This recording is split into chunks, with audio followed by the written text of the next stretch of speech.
Welcome back to MetaNetTV. We've got Jerry David today. Jerry, welcome to the MetaNet. How you doing? Pretty good. Yourself? Yeah, not bad myself either. And I want to say welcome to the team as well. You've joined MetaNetTV and you're going to be contributing there. And I think I was actually kind of glad when you signed up because there's a couple of people in this space whose writings I've been following for many years, and I think yours and Daniel Krawitz and Craig Wright would be some of the people I've been following for several years now. So, and in fact, you're probably influential in sort of, I don't want to say converting me, but you convincing me that Bitcoin Cash and then later Bitcoin SV was the way to go.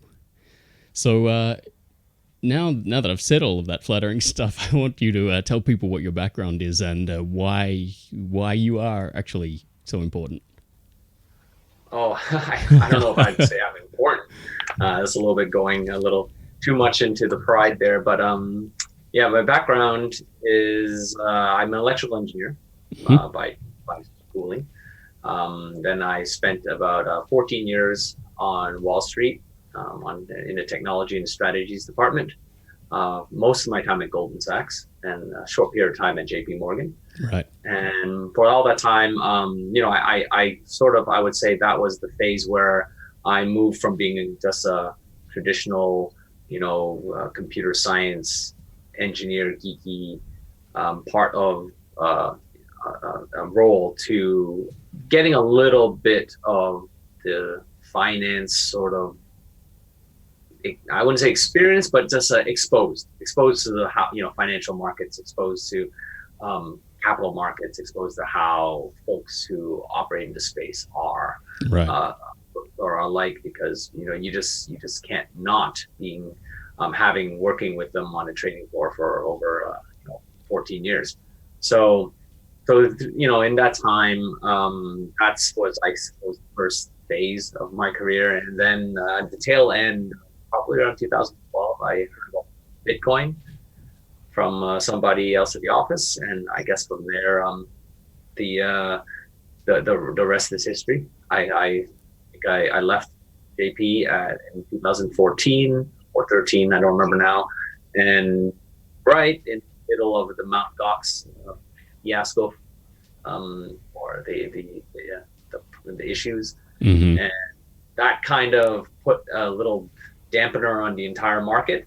As everybody who went through that knows, there was probably 2 years Yeah. of where crypto was just not something you wanted to talk about or admit to being in.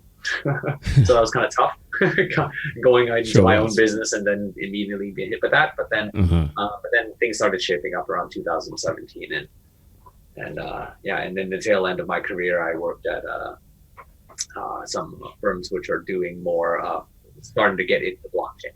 Mm-hmm. And so that brings me here now. The tail end of your career, does that mean it's over now?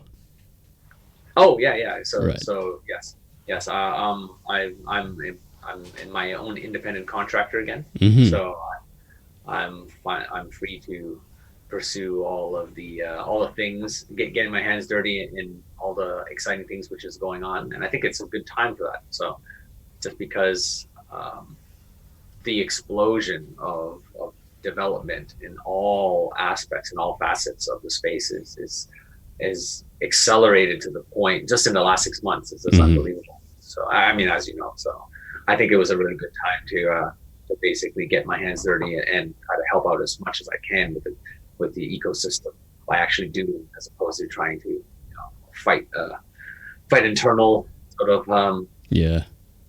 internally within a large company. Yeah. Yeah. Indeed.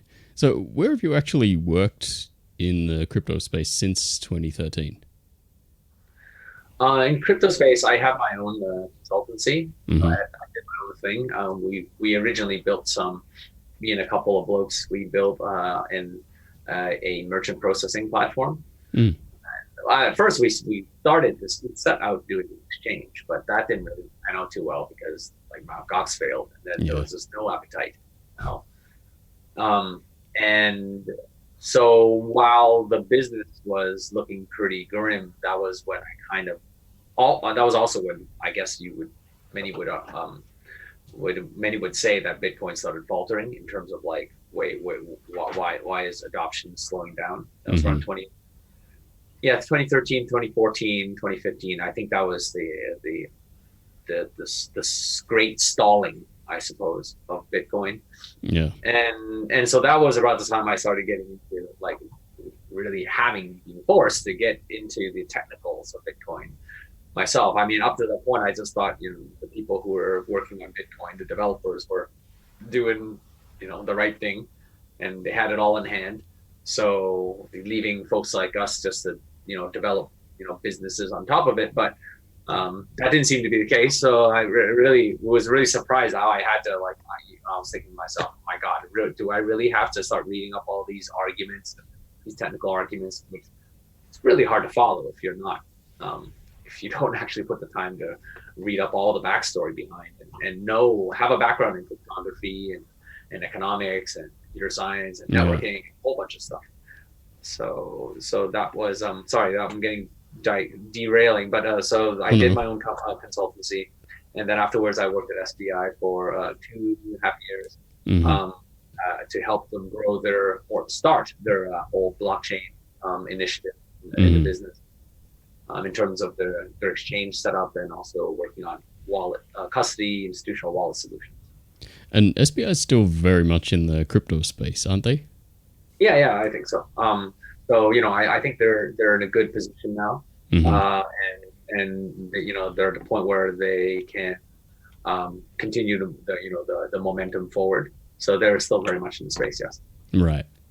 Now, I was looking through some of my old conference pictures from the last couple of years, and I noticed you tend to pop up in a lot of them, and you're usually up there on stage or behind a mic or something. And you've also been blogging at wallstreettechnologist.com. That's a street with spelled street. So you've been writing about this for years. So why did you join in with MetaNet TV? Uh, right. So I mean, so Wall Street Technologist was the website I started back in, I think, in the middle of the debate, Yeah. 2015. And that was primarily because I felt really amazed at the lack of general knowledge. And keep in mind, at that time, I was a noob myself, Hmm. technological, Bitcoin wise. I didn't really understand too much of the arguments, the high level arguments going on between core devs. Um, Yeah. but I felt I did have a perspective of like, from the outside world, I'm having a business that was more or less made impossible thanks to the scaling debate.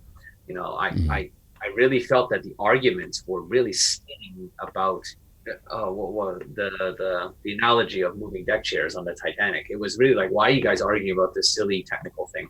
Like, do I have to be the voice of reason to say like, just stop it? Just can you just stop this? This is ridiculous. You guys are literally arguing about what color to paint the car Hmm. while you're about to drive off a cliff. So that's so I kind of felt the need to have to write down all of these sort of my thoughts in a way which regular people could understand how ridiculous these arguments were. Hmm. um and that's how Wall Street Technology started, and it's always been just like my side hobby. Right. It's never been like a monetization. It's never been like a job or anything. Yeah. And Well, to so be I honest, the guess, best blogs are. oh yeah, I guess so. I suppose, yeah. I mean, I they're agree. written by people who actually have a deep understanding of it, but also don't have the time to write about it every day. Like, so they'll put out one good article, say every month or every 2 months or so. Whereas blogs that rely on readership and maybe their advertising revenue, they're forced to create new content every day, which means sometimes that affects the quality level. Yeah, Speaking from yeah, experience, there. for sure. I mean, I can't imagine how you can like crank out an article every day. Like it's the whole Yeah, CNN thing, right? Like the news used to mean something, and then uh huh. CNN did news 24 hours every day, and then it's like, wow, it's just garbage That's right. now. Yeah, I mean, there's definitely those days where you think there is nothing happening in Bitcoin today. Where's the PR pile? And then you just look for something quick, so you've got content. Yeah. So It's all a symptom of the yeah. clickbait society, or the eyeballs on walls. That monetization model of the internet. Mm, It's unfortunate that it's just become do and put on screen whatever grabs attention. yeah, that's right. Well, in on the internet and in media in general, if you're not there every day, you tend to just fade away, and even some of the platform algos will start to not highlight you, or even, I mean, it's not quite a shadow banning, but you just won't be there anymore in everyone's feed.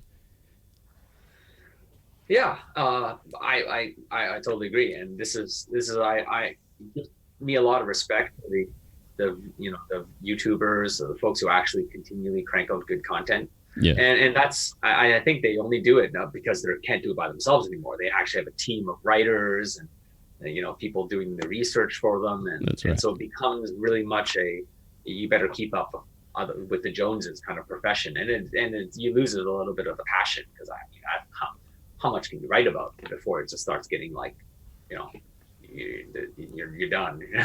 You're just making filler. Yeah. Yeah, Well, exactly. I think that's what we're trying to do with MetaNet TV. I mean, it's kind of a niche topic of a niche topic. So we're hoping for a little bit more specialization there, and we won't be writing about filler because I think basically there is none around here. That's good.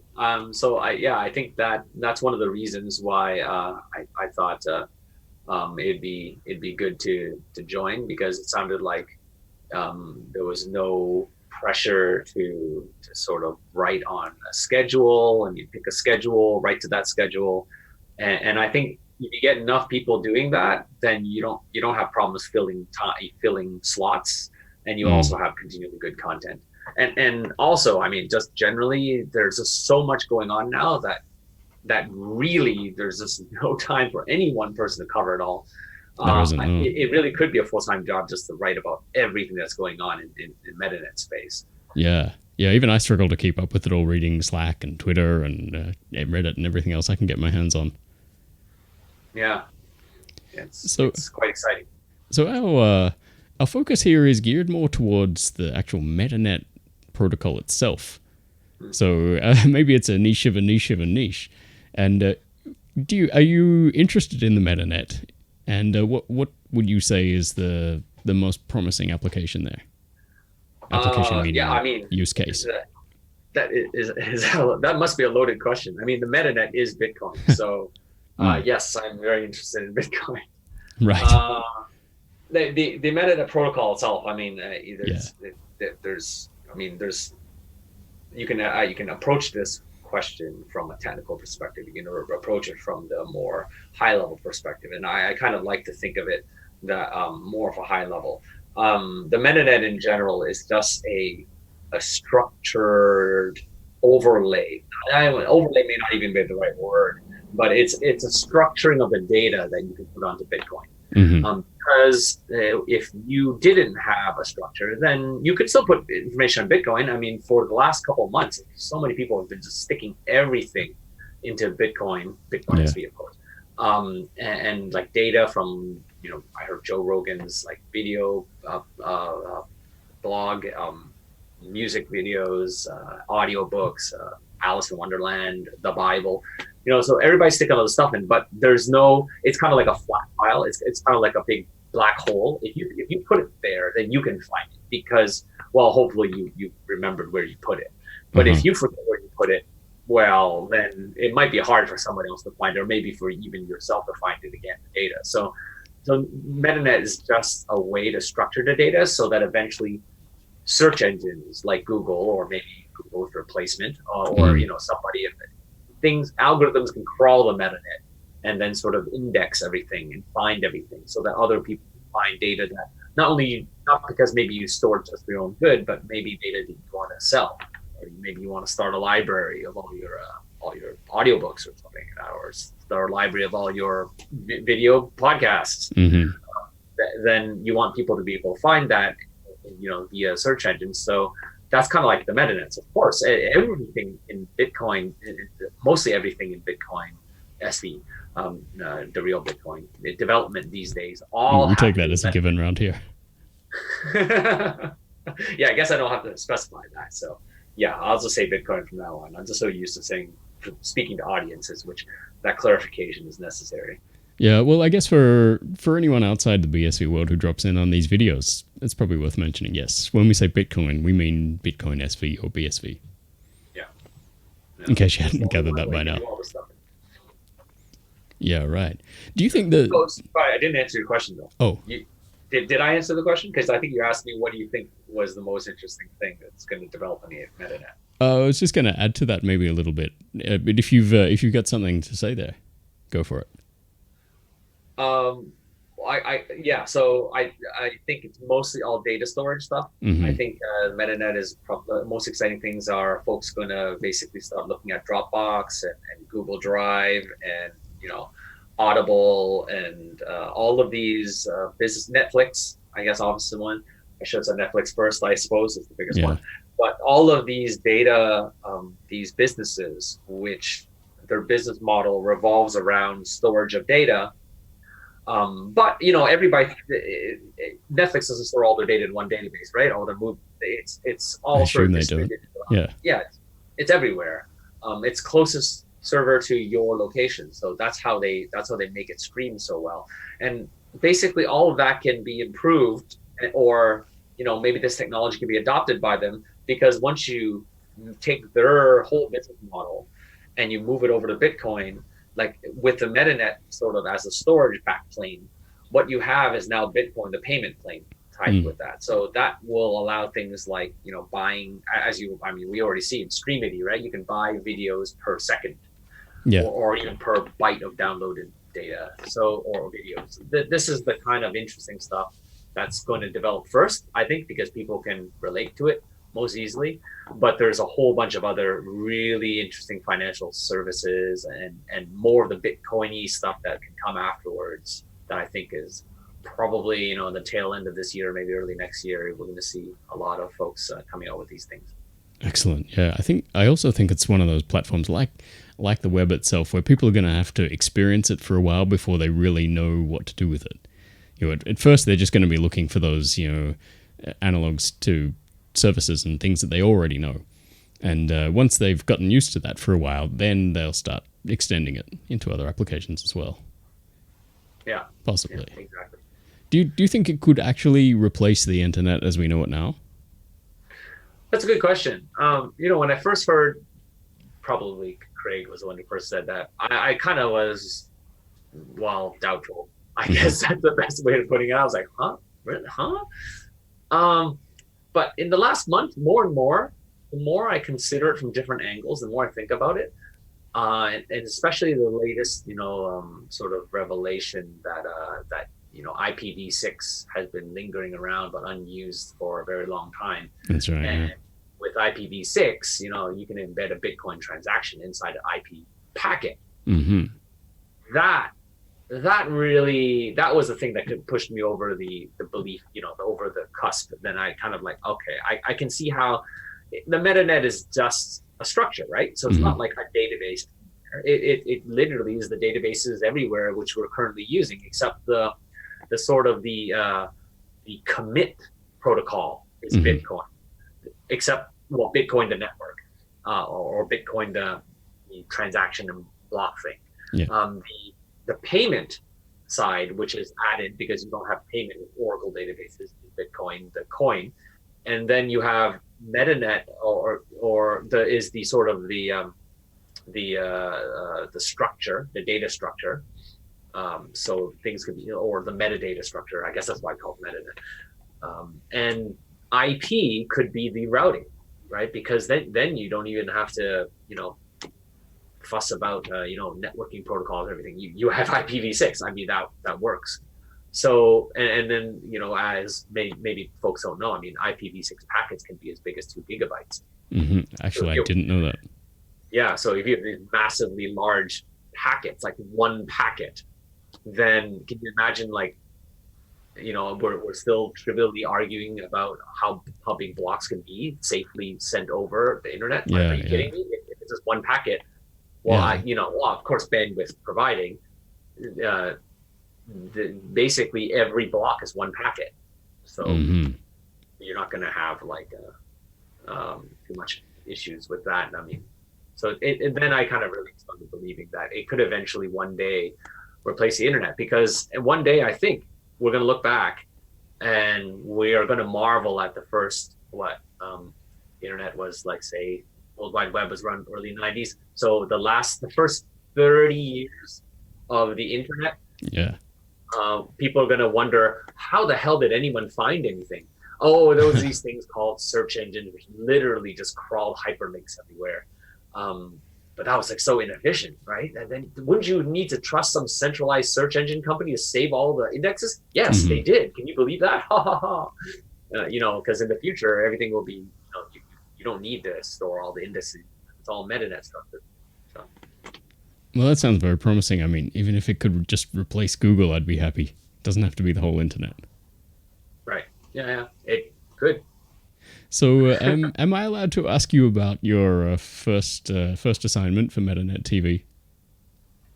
Oh, I haven't totally decided yet, but I think I think I was sort of intrigued by the kind of the debate that fired up about climate change.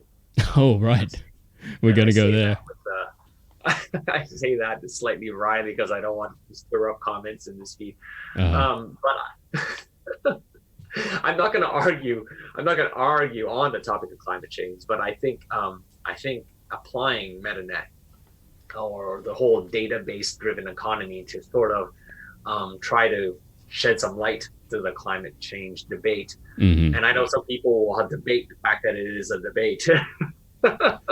I know, yeah. Well, I expect that in the comments, and we'll just say automatically this is not about climate change. This is drawing an analogy. This is about applying the tools that we have now at our fingertips in order to address contentious problems. I mean, isn't that what coming to consensus is all about? So you can't come to any sensible resolution if nobody's arguing from solid data. So I think the first step is to collect data. Well, I see a lot of parallels between that debate and the Bitcoin block size debate too, and I think you might have even said that yourself, because it's one of those topics where you have people who've studied this for years, who have PhDs on the highly esoteric and scientific topics that they're talking about. And if you're not one of those people, if you've never done any research or if you don't hold any degrees, then people will use that to invalidate your arguments. But eventually, it's normal people who have to make a choice. So someone's got to make a choice at some stage. So you've got to just decide who to trust, which authority figures you follow or which influences you decide are wise. And because there's no way for the ordinary person to understand themselves, whether it's climate science or whether it's cryptography or Bitcoin block sizes. It's kind of impossible for anyone outside that field to understand. Do you see that similarity there too?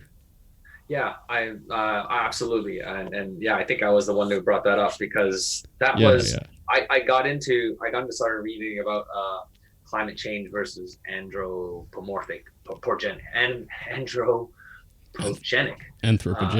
I think that's right. Man-made climate change. I got into this whole thing in around the same time the block size debate was going on. I think it was up around the late 2011, 2013, around there. And the parallels were very, very striking. The argument strategies being used by the established climate scientists, or I said, I guess what's the common knowledge, not common knowledge, the accepted dogma. And I know I'm using words here, which will definitely start an argument. I was looking at it more from the perspective of the recipient of the information. The people who don't really have an opinion, but they've got to make a choice at some stage. Who they believe. No, exactly. No, that's my point. I'm sorry, I'm this roundabout way of getting to my point.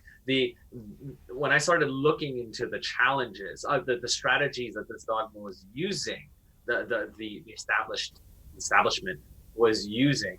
It was exactly the same as the strategies which the small block or core devs were using, and and that's when I basically saw the fact that, this is an unfortunate circumstance that, being that I in the beginning there was one of those people who couldn't really argue with core, because I really either had a choice of trusting whatever Yeah. the gobbledygook they're saying, Hmm. because I'm not a cryptographer, or I'm not familiar with the Bitcoin code line by line. So I have to either believe what they're saying, or really, or research myself. And obviously, for most people, researching yourself, that's not possible. I mean, that's good. That's Either right. you Yeah. have to have either you're going to spend a hell of a lot of time if you have no background, or even if you have a background in this, you're going to Hmm. really commit a good chunk of your time. I probably spent 6 months before I kind of got myself more or less grounded in where I felt the argument was talking about. And so not a lot of people have this time to commit. So the point to what you're saying was exactly that. People like to think, and I say people like to think that blockchains get rid of trust, like don't trust, verify, or all this kind of stuff. It's Yeah. it's all just like, really, it's all just marketing bullshit, because you're really just trusting the experts. Yeah. And this is one of the things I wrote about in one of my blogs. It was just like, stop being stupid, because the people who are telling you don't trust, verify, are really Hmm. just telling you don't trust them, trust me, because we're all experts. We're Exactly. arguing Yes. here. I'm making the most noise. I'm using the most like technical terms. I'm obviously smarter, and therefore trust me, because you're just people, stupid people, and you can't possibly know what we're talking about. So just don't worry, trust me. And this is the whole idea behind Ethereum, right? I mean, Yes. like, yeah, code is law. Yeah, don't trust the lawyers. Trust me. Trust us developers, because we're obviously better at law than lawyers, obviously, because I'm not sure if I because trust code lawyers or are. lawyers, but maybe a combination of the two could sort some things out. uh, yeah, to be determined. I don't know. I don't. Well, I don't. You did say that a combination of lawyers and developers, uh-huh. maybe. Oh, lawyers and code could produce the best outcome. Maybe, but the code is going to have to be written by, well, yeah, maybe in the future. I do think that the problem with codifying anything is that Hmm. you're making something automatically execute, and that removes the judgment from law. And you can't just remove judgment from law, because I mean, that's why we have judges. If we could remove judgment from law, we should just program the entire body of law, every legal statute, into a supercomputer, Yep. which has control over like murder machines, so Uh-huh. that if you break a law, they just send you the murder machine, and you're just executed immediately. I think I that's mean, an awesome idea. anybody hearing this dystopian situation will immediately think, no, that's completely stupid, right? I mean, Hmm. you wouldn't program an AI just to execute law without, maybe an appeal process, or maybe at least having some human to listen to it. The machine could make mistakes, but no, but people go down that path anyway and create Ethereum, and Yeah. all under that guise of the code is smarter than judges. I thought that whole code is law argument had died after the whole DAO fiasco. It kind of did. I think they stopped saying that because they realized how silly that was, because they burned themselves with it. But I Hmm. still blame Vitalik for bringing that whole silly movement into existence. Because maybe he didn't start it, but he certainly popularized it, and that's just Uh-huh. like, that was dumb. But even when I back in my early Bitcoin days, when I heard that, I was like, that doesn't make sense at all. Yeah, exactly. Well, I mean, people, even sensible people had accepted code as law, as a fairly reasonable mantra for Bitcoin and crypto for a few years, and then suddenly the DAO happened, and they're like, okay, how about that law? And everyone's like, no, no, that's not fair. We have to reverse that. And so they Yeah. did. They actually reversed it, and then yeah, code suddenly wasn't law anymore. Code suddenly wasn't law. I guess they realized they were wrong, and they say, "Oh, I guess we're gonna have to pass judgment sometimes," Yeah. and did. And then he also simultaneously proved that what I told him was like, you're just removing lawyers and you're putting yourself in their place. You're Yeah. literally putting yourself, Vitalik, and your founders as controllers of the entire ecosystem. Hmm. So you're building a country in cyberspace, in crypto space, with you as the dictator. I mean, maybe benevolent, but dictator nevertheless. Yeah. So unless you have that clear in your head, you're going in it completely deluded. And even a But benevolent dictator may only be temporarily benevolent. yeah, well, there are theories that I guess all dictatorships eventually corrupt into autocracies, but who knows? I don't Yeah, know. well, they I'm can not. go mad, they can get sick, anything. But It's true. actually, that's a whole other rabbit warren. Yeah, you get into the whole Habsburg Empire and how Yeah. they all started inbreeding, and pretty soon they couldn't even have viable children anymore. Yeah, that was fun times, fun times. I thought humankind learned its lesson from that already. Apparently not. Humankind doesn't learn lessons. We don't live long enough. Maybe if we lived for, like 1,000 years, we could at least operate on a longer time frame. That's an interesting topic for discussion, actually. I Yeah. mean, I thought about that quite a bit, and I think it actually would be a net detriment to society if we all lived 1,000 years. Hmm. Unless we were all sterilized and we could not have children, then that may balance things out. But I think obviously everybody living 1,000 years and still having kids as often as we do would be a very, very big stress on the economy. Also, established wealth would never have a chance to re um, um, what's the word, disperse, the Uh-huh. opposite of collect. You collect wealth, and every so often some idiot part of the family loses all the wealth, so the wealth is redispersed into the economy, and therefore the cycle starts again. I Yeah. mean, that's a renewing thing. Capital renews itself that way, and if everybody could just collect and never die and give it away, then that might be a problem We'd be for too smart. the We'd never make mistakes. yes, I suppose if we were all omniscient, then living forever would be okay. Alrighty. I'm just going to rein it all back in now. And just before we go, I got one more question for you. Do you know who Unrider is? I do not know Oh, that's what good. Unright is. All Huh? right. That's good. Do you know when he's coming out? No, I do not know what is coming. I don't pry. I didn't Uh-huh. ask these kind of questions. I know that he's going to basically do what he needs to do when he wants to do it, when he thinks it's right time. I Hmm. think he's doing whatever he's doing right now. It's working. So Yeah. I'm not going to uh, speculate about it here because like he may tweet out tomorrow who he is and we'll look stupid. So I'm going to stay quiet about it too. I don't know. I think maybe he might stay anonymous as long as a company is public. Hmm. Because I think the That's true. goal is to create a company which owns the work, so that people using the platforms will know that something lives on beyond any particular person. Yeah. I don't know.